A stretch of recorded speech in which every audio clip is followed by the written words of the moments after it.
Absolutely amazing to be here today and to be in this theater, in this space that was built in the 1920s, and to imagine how many different kinds of performers have shared this stage for nearly 100 years.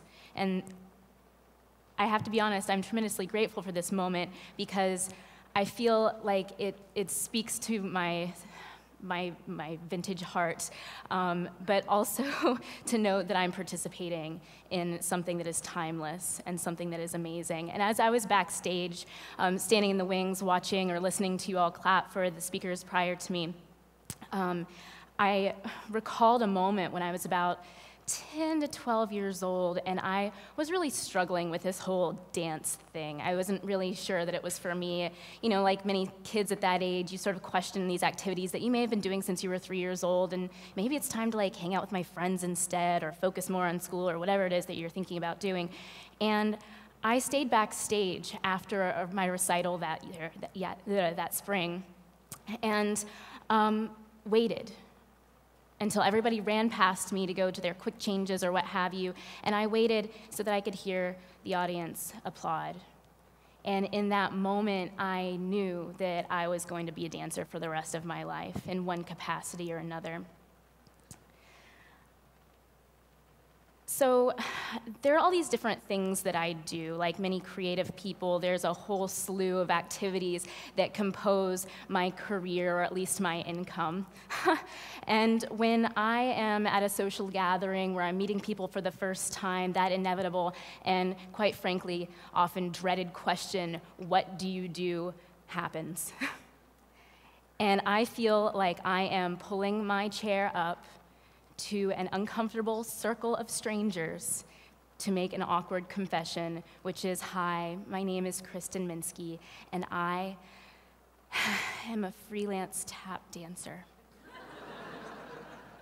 Now, the most frequent response is a sort of like quizzical look. Every once in a while, the person or people that I'm interacting with might actually take a step back so that they don't catch it. But usually the next thing that happened is the question, how did you get into that? And just like many unplanned careers, because I did not set out to be a freelance tap dancer, it was a series of events that all kind of converged and came together. The first of which was that I just finished my liberal arts / studio art career at NYU, and I had 9 part-time jobs in New York City, and one of them was performing in various fine arts spaces with my partner in crime, Jen Zacharuski, now better known as Jen Minsky. And a friend of ours had just moved from LA and was beginning a 1920s club that was a monthly event, and she was looking for a tap act. Bring in the clowns. She asked us if we would be willing to take it on. We were like, for the love of all things glittery and fun and fabulous, and we get to dust off these tap shoes we haven't worn in 4 years, yes, we will do this. So we started the process of building our first horrible dances. They are on YouTube somewhere. I do not recommend searching for them, but hopefully at least they'll be good for a laugh should you decide to at any point. The person who put them up will not remove them. Yeah, that's a real thing. The next thing that happened is really actually quite difficult for me to share, and it's the first time that I've included this in my origin story as Kristen Minsky. I was followed home, and my apartment was broken into behind me, and I was assaulted and held hostage in my apartment for the better part of a day. First, I want to thank you for hearing that.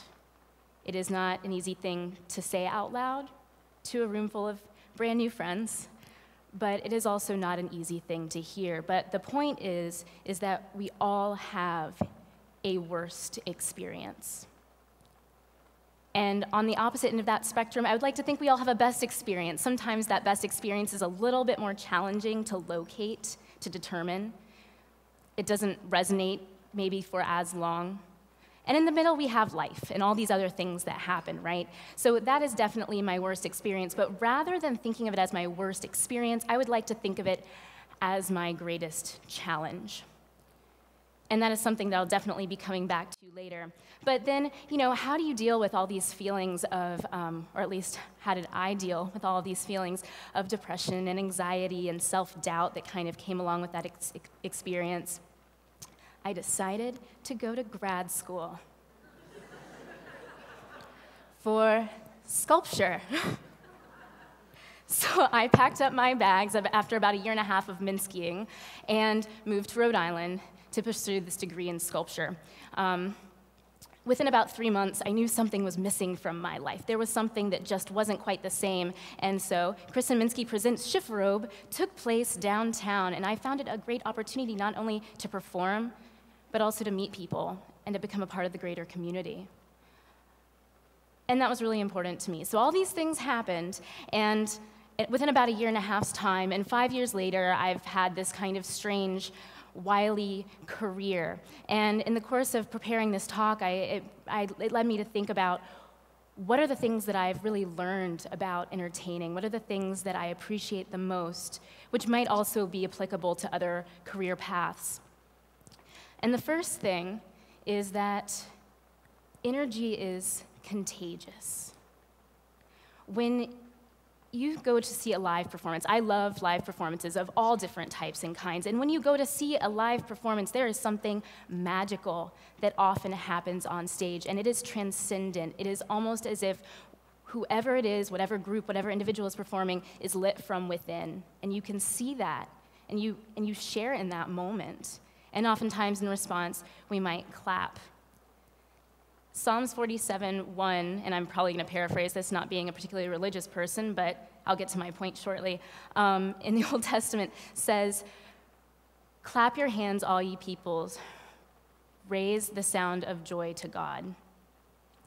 What I like about this text that is nearly 3,000 years old is this connection, this honest and immediate connection between clapping and joy.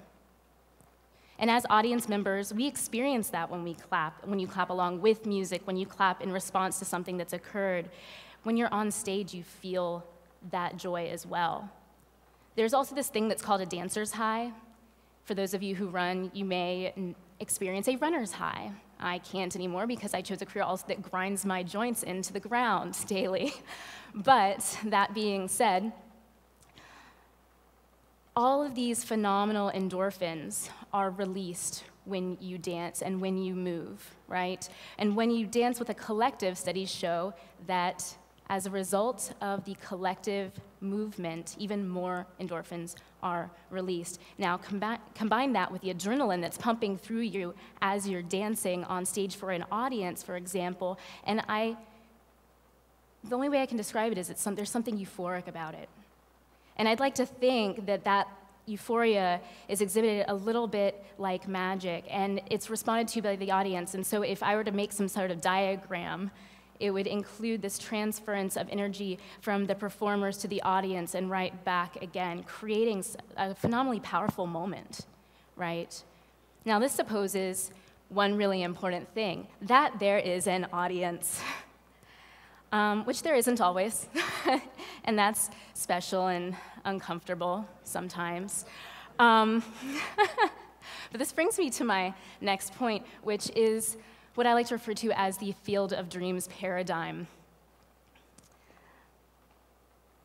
So I was maybe 20, and I had all these fantastic painting professors and teachers along the way, or art teachers and professors, and they were so inspiring because they were also showing their work, exhibiting, they were working at the same time, which is so important when you're young and you're learning from someone to see that they're doing the thing that they're preaching, right? And I was in class and had just gone to see Peter Rostovsky's paintings at the Whitney Biennial, and I was like, by the time I'm 30, that's gonna be me. That's gotta be me, but how do I get there? And so I asked, I was like, how did you do it? And he kind of like snarkily a little bit and glibly responded, you just have to make the work. And then he walked away.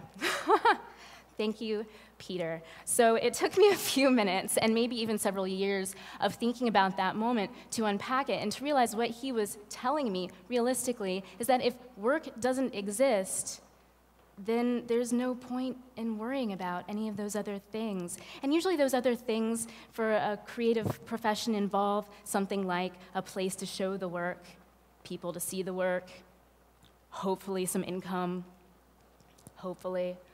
And in that brief, quick moment, he just basically was like, it's a lot easier for someone to see and appreciate a thing if it exists in the world. And so I'd just like to take this moment also to invite you not to shelve your various passions, because you never know how they can surface and how they can become a thread throughout your career. That's certainly really important to me. And I'd like to kind of come back to this idea of greatest challenges. As I mentioned, mine was the assault.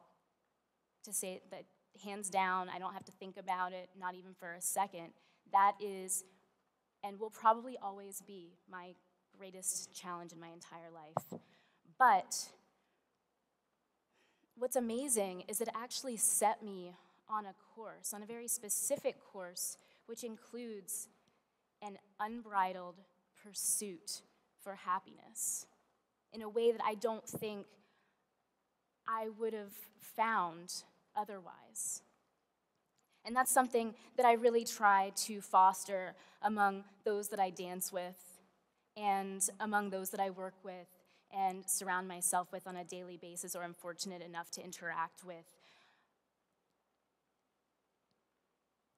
That pursuit is so phenomenally important. You know, we live in such a culture where there's so many things going on a constant and daily basis. There are so many devices to touch, to hold. We're overstimulated. And I think sometimes we forget to honor our greatest achievements because they slip by so quickly in this rush to get to the next thing. But I think we also, as humans, tend not to honor our greatest challenges. And I think it's important to, because they may also become your greatest motivator. My name is Kristen Minsky, and I am a freelance tap dancer. Thank you all so much.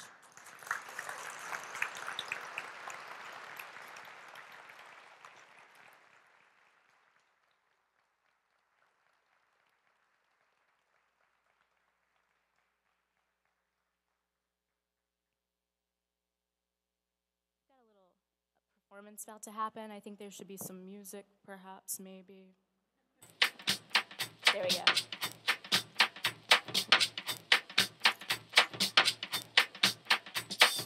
Clap your hands and you swing out, boy. Stomp your feet, you swing out, boy. Do a bump and you swing out, boy. Rock a little bit, beat it out, make it. Everybody's happy when you're doing the job. Clap your hands and you swing out, boy. Stomp your feet, you swing out, boy. Do a bump and you swing out, boy.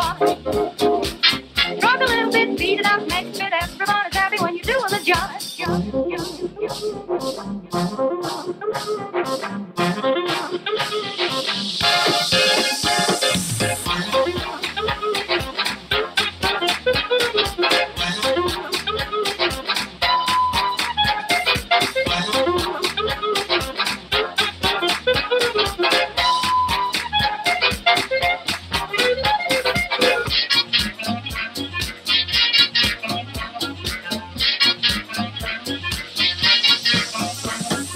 Clap your hands and you swing out, boy.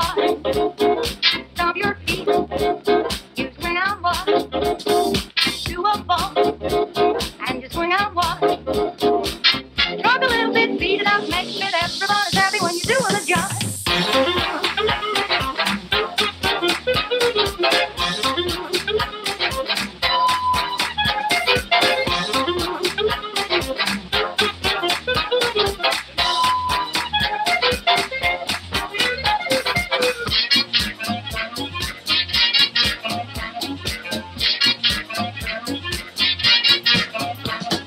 Clap your hands swing out, boy. Stomp your feet. You swing out, boy. Do a bump. And you swing out, boy. Rock a little bit, beat it up, make it fit. Everybody's happy when you do the jive.